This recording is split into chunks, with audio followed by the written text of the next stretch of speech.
Hello everyone, pag-usapan natin ang mga asong gutom, no? Alam niyo sa totoo lang, ang mga asong gutom, either kilala mo yan, BFF mo yan, kaibigan mo yan, kakilala ka o kakilala mo, kailala ng asawa mo, ganyan. Yan mga asong gutom na yung mga babaeng naiinggit sa anong meron ka.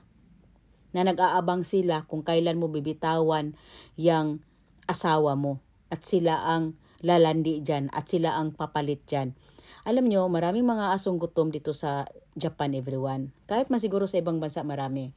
Alam mo yung kaibigan na hindi marunong rumispeto. Yung mga kaibigan na mga bigatlon, mga burikat ra kaayo, no? Nga very ra gyud na mga low level ra gyud ug mga wala gyud delikadisa sa sarili na nilalandi nila ang mga asong gutom. Hindi iyan sila kumbaga vulgar na magpakita talaga na they are very eagerly na talagang she want your man.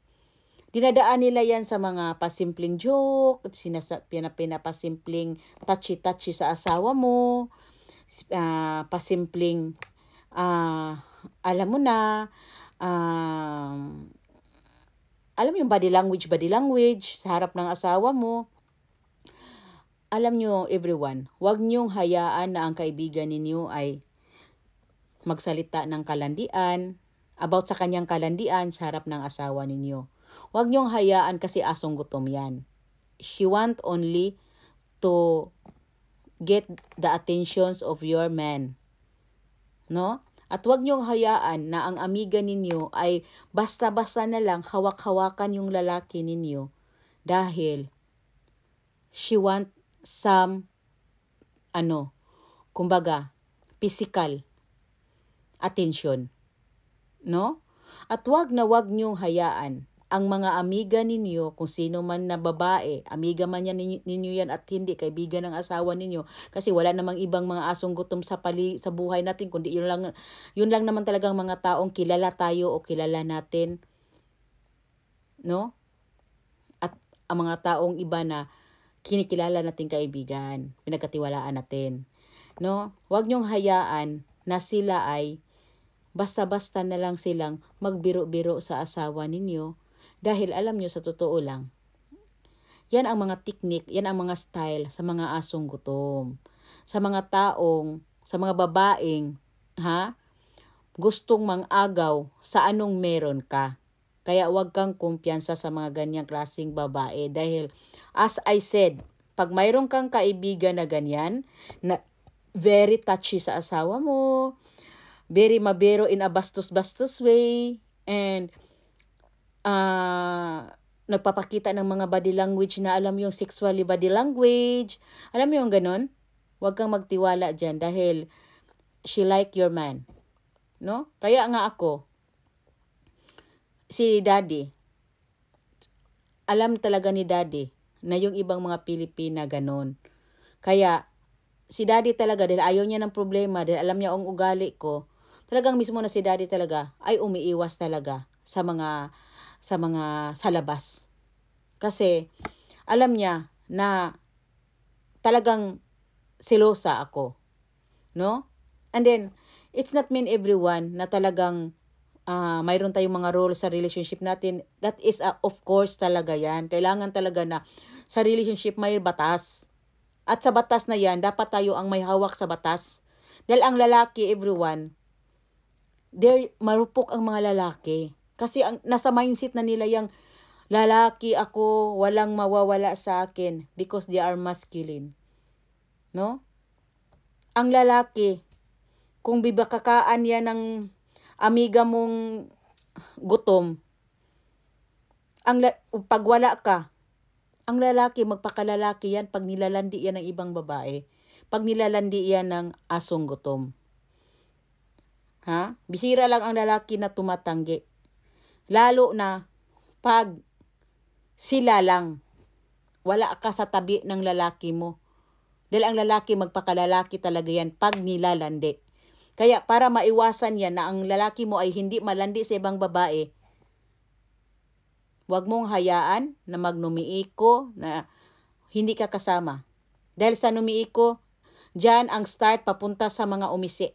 And then sa umisi, nandun yung mga babae. Ako, that's a big no. Hindi pwede. Dapat kasama ako. No. Para maiwasan na masira ang relasyon namin. Dahil ang lalaki is lalaki yan. Pag inuupuan niya ng babae, pag nilandi yan ng babae, walang lalaki na hindi malilibugan. No?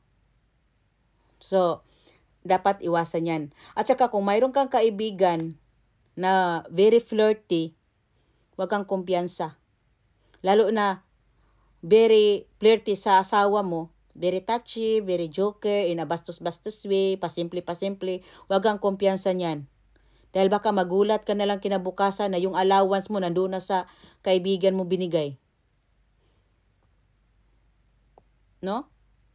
Kaya, put a boundary all the time sa friend mong mga kaibigan doon sa asawa mo. Hindi ako kibishi everyone na sabihin nyo na si daddy ay hindi pwedeng mag-meet sa mga kaibigan ko. Minimit na namin ni daddy ang mga friendship ko.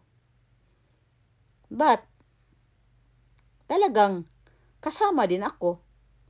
And then isa pa, talagang pinapaalam ko talaga na hanggang doon lang.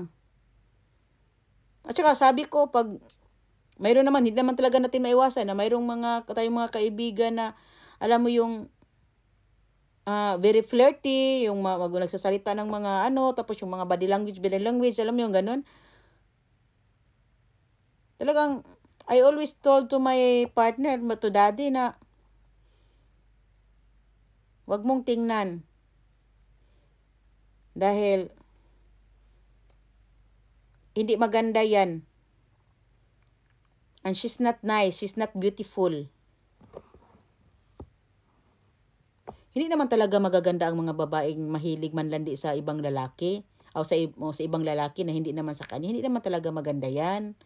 At saka isa pa no, pag asong gutom ka, kung ano ang intention mo, hindi mo makukuha kung paano, for example, yung kaibigan mo masaya sa relationship ng asawa niya at gusto mo kukunin yung asawa niya dahil dream mo na maging ganyan ka rin sa pareho sa kaibigan mo. No, you cannot be. Dahil iba-iba ang babae. Paminsan-minsan nga yung mga magnanakaw na asong gutom, wala na. Because ang natira na lang dyan, buto-buto na lang, hindi na masarap. No? Kaya, yung mga asong gutom, mapanira lang yan. Yung mga asong gutom, mga viruses yan, mga Viking yan. Kaya, to avoid that, na hindi tayo mapasukan ng mga Viking, mga ok-ok, na mga maduduming ok-ok, na mga, na mga haliparot, na mga bigatlon, talagang, kung mahal nyo yung asawa ninyo at alam nyo yung asawa ninyo na may kapasidad talaga na kinakainggitan, o hindi naman yung daddy ko, hindi naman yung kamukha ni Jason Momoa. Pero, it's because daddy is a very nice man. Marami talagang nag-admire sa daddy ko. Pero, I never give him a chance na malapitan din siya. And I always told him, make sure lang talaga na hindi kita mahuhuli at hindi ko malalaman. I'm not warning you. But, kilala mo ako.